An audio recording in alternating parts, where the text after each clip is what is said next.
Assalamualaikum warahmatullahi wabarakatuh. Selamat pagi, siang maupun malam kepada Bapak Ibu dan juga teman-teman semuanya.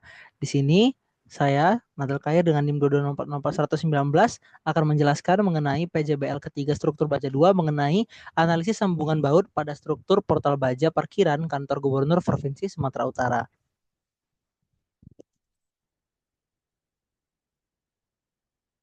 Oke, untuk sistematika penulisannya yang pertama kita akan membahas mengenai pendahuluan, lalu tinjauan pustaka, lalu metodologi penelitian, pembahasan, penutup, daftar pustaka, dan yang terakhir adalah lampiran. Oke, jadi pertama kita bakal masuk dulu ke pendahuluannya. Jadi untuk latar belakang sendiri, struktur rangka baja itu merupakan satu sistem konstruksi yang banyak sekali digunakan. Jadi salah satunya itu ada di parkiran gedung kantor gubernur Sumatera Utara gitu. Jadi di parkiran gedung Gubernur Provinsi Sumatera Utara itu strukturnya itu mengandalkan sambungan baut sebagai penghubung utama. Jadi di sini kita bakal mengevaluasi sambungan baut tersebut, apakah aman atau tidak. Oke, jadi untuk rumusan masalahnya apa saja yang bakal kita bahas pada PPT kali ini, pada penjelasan hari ini itu adalah yang pertama bagaimana cara menghitung tahanan pelat sambungan pada struktur portal baja, lalu bagaimana cara menentukan tahanan sambungan untuk setiap baut yang digunakan dalam konstruksi portal baja, lalu bagaimana cara mengecek keamanan kekuatan baut dalam sambungan pada struktur portal baja, dan bagaimana cara mengecek keamanan interaksi antara gaya geser dan tarik pada sambungan baut dalam konstruksi portal baja. Jadi untuk batasan masalahnya yang pertama yang pasti kita bakal bahas sambungan baut di portal baja area parkiran gedung Gubernur Provinsi Sumatera Utara. Lalu analisis itu digunakan berdasarkan SNI yang berlaku gitu. Salah satunya contohnya seperti SNI 1729/2020 tentang tata cara perencanaan struktur baja, dan penelitian ini itu tidak mencakup analisis struktur non baja atau elemen non struktural. Pokoknya kita fokus kepada sambungan bautnya. Oke, jadi itu tujuannya yang pertama kita akan menghitung tahanan plat sambungan, lalu menentukan tahanan sambungan, memastikan kekuatan baut, dan juga mengecek dan menganalisis interaksi geser dan tarik. Oke, untuk selanjutnya kita bakal masuk ke bagian tinjauan pustaka. Jadi yang pertama tentunya kita bakal bahas baja yang merupakan salah satu bahan bangunan yang unsur utama terdiri dari besi. Jadi baja ini memiliki banyak sekali kelebihan sehingga sering sekali digunakan untuk konstruksi gitu. Nah, untuk klasifikasi baja sendiri dari SNI 0, dari SNI 03/179/2002 itu mengambil beberapa sifat mekanik dari material baja. Jadi E-nya adalah 200.000 MPa, modulus geser 80.000 MPa, dan rasio Poisson itu ada di 0,3. Untuk jenis baja yang paling umum itu ada 5, yaitu BJ34, BJ37, BJ41, BJ50, dan BJ55. Setiap jenis baja tentunya memiliki kegunaan dan kelebihan serta kekurangannya masing-masing tergantung terhadap konstruksi dan juga struktur yang ingin teman-teman bangun. Jadi di sini kita bakal meninjau mengenai baja WF. Jadi di sini ada penjelasan mengenai baja WF gitu. Jadi kalau teman-teman bingung gitu ya, kalau misalnya baca tabel baja, terus mana sih yang T1, mana sih yang T2, itu sudah ada digambar di sebelah kanan.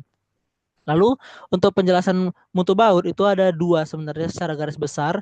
Yang pertama adalah baut biasa. Dia tuh biasa terbuat dari baja karbon rendah. Terus yang kedua tuh baut mutu tinggi. Jadi biasanya itu adalah A325 dan A490 gitu. Di tabel J31 dari SNI 1729/2020 itu sudah ada ketentuan ukuran bautnya, lalu kelompok A, B, dan kelompok C. Jadi teman-teman bisa baca di SNI 1729/2020. Lalu di sini ada mengenai kuat tarik dan geser nominal baut. Jadi sama di sumbernya yaitu 1729/2020. Di situ teman-teman bisa lihat untuk kekuatan baut ketika kalian mau cari misalnya kekuatan tarik nominalnya FNT ada yang KSI dan juga MPa, begitu pula untuk yang FNP-nya yaitu kekuatan geser nominal pada sambungan tipe tumpu. Oke, selanjutnya di tabel J3.3 itu ada mengenai dimensi lubang nominal gitu. Jadi, walaupun misalnya diameter baut 18 gitu, belum tentu pada saat perencanaan kita menggunakan diameter 18. Jadi, ada beberapa syarat yang harus uh, diberikan gitu kepada perhitungan kita. Salah satunya mengenai ukuran berlebih diameter supaya lebih aman pada saat perhitungan gitu. Nah, untuk syarat baut ada pada tabel J3.4M. Jadi sama masih di SNI 1729/2020 itu mengenai diameter baut dan juga jarak tepi minimumnya. Jadi spasi minimum itu direkomendasikannya 3 diameter. Jadi 3 kali diameter gitu. Lalu spasi maksimum pelat tidak mengalami korosi ketika S lebih kecil sama dengan 24T, dan ada juga yang 14T. Oke, selanjutnya kita membahas tentang metodologi penelitian. Oke, itu selanjutnya lokasi surveinya itu ada di Portal Baja Parkiran Kantor Gubernur Provinsi Sumatera Utara pada Jalan Pangeran Diponegoro nomor 30, Madrasulu, Kecamatan Medan Polonia, Kota Medan, Sumatera Utara. Oke, jadi yang ditinjau itu adalah pada Portal Baja lantai 1 gitu. Sudah terlihat di gambar di bagian sebelah kiri itu adalah garis kayak kelihatan secara keseluruhannya gitu. Lalu untuk bagian yang ditinjau itu ada di gambar sebelah kanan. Jadi yang di kotak merahin itu adalah bagian yang ditinjau untuk PJBL ini. Lalu di sini adalah data hasil survei yang sudah dihitung. Ya, kita bakal langsung lanjut ke pembahasan. Jadi yang pertama, kita bakal melakukan modelisasi tentunya untuk mempermudah kita dalam perhitungan nantinya, sekaligus memberikan gambaran nih kepada teman-teman kira-kira gimana sih bentuk asli dari struktur yang ditinjau pada PJBL kali ini. Ini adalah gambar dari sambungannya gitu. Pemodelan konfigurasi baut. Jadi di sini digambar dengan software AutoCAD. Oke, jadi untuk tabel profil baja IWF, karena kita mengambil dan meninjau sambungan pada kolom, maka di sini adalah kami cantumkan tabel profil baja IWF yang menjelaskan tentang kolomnya gitu, mulai dari section index, weight, dan hingga modulus of sectionnya. Di sini didapat dari tabel profil konstruksi baja Insinyur Morisco. Jadi kalau teman-teman mau cari tabel baja yang lumayan lengkap itu bisa lihat di tabel profil konstruksi baja Insinyur Morisco. Oke, jadi di sini untuk evaluasi kali ini tuh kami mengambil baja BJ37 gitu. Jadi BJ37 itu relatif lebih digunakan untuk struktur yang ringan gitu. Apalagi mengingat parkiran tersebut hanya digunakan untuk kendaraan bermotor, kami memilih BJ37. Jadi BJ37 ini juga lumayan lebih ekonomis dibanding pilihan yang lebih di atasnya lagi, namun sudah cukup untuk menahan beban yang hanya motor gitu. Dan juga BJ37 itu lebih mudah didapatkan di pasaran gitu.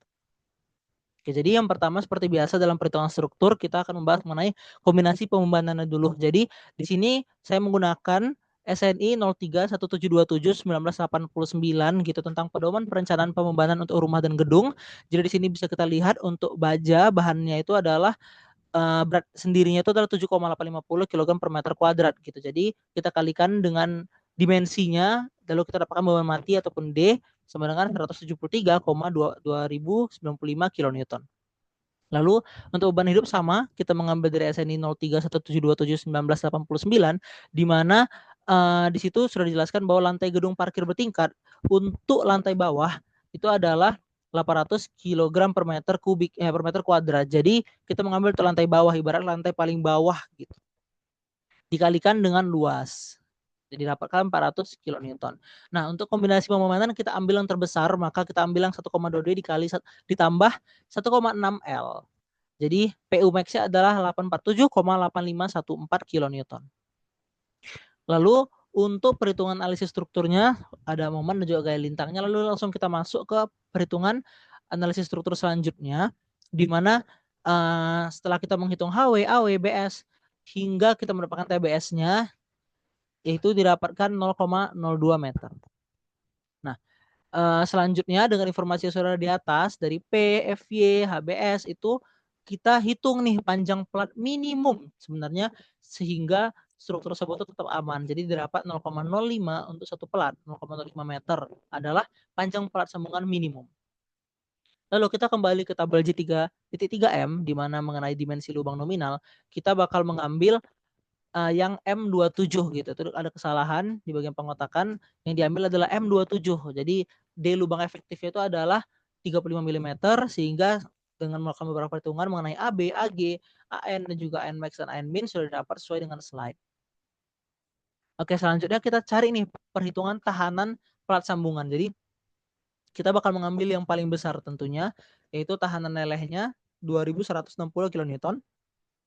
Lalu kita ambil baut A325 di mana ulir itu di luar bidang geser. Jadi itu sesuai dengan hasil survei yang udah kami lihat langsung dari lapangan gitu. Didapat untuk perhitungan tahanan sambungan baru kita ambil yang RNV, yaitu kekuatan geser nominal. Jadi gesernya lebih besar gitu. Sebesar gesernya lebih kecil maksudnya. Jadi diambil 248,511 kN per baut. Itu yang diambil.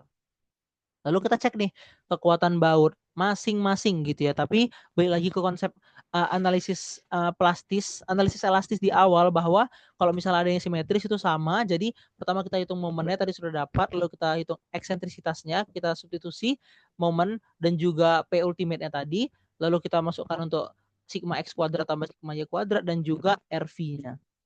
Setelah didapatkan kita masuk ke kekuatan bautnya. Jadi langkah pertama kita menghitung Rx, lalu Ry, lalu Ru, dan Ru itu akan dibandingkan ke Rn gitu. Jadi untuk baut 1, 2, 15 dan 16 itu aman gitu, di mana Ru-nya adalah 53,82 kN per baut, sedangkan batas maksimumnya adalah 248,511 kN per baut.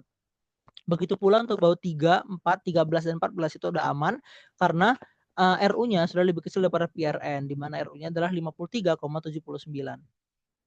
Begitu juga untuk baut 5, 6, 11 dan juga 12 kita mendapatkan 53,77 kN per baut untuk RU-nya, dan untuk baut 7, 8, 9, 10 juga aman karena RU-nya didapatkan 53,77 kN per baut.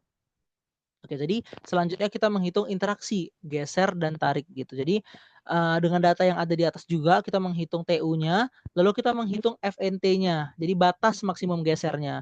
Nah, karena sesuai dengan perhitungan tidak oke, maka kita menggunakan batasnya tadi, yaitu batasnya adalah 620. Nah, untuk PRN-nya kita lihat di sini, kita mengalihkan P faktor keamanannya, lalu F aksen NT dikali dengan luasan bajanya, luasan bautnya gitu. Jadi didapat 328,523 kN per baut. Maka PRNT itu lebih besar daripada beban kombinasinya sebenarnya, beban ultimate-nya, T ultimate-nya, maka dinyatakan aman.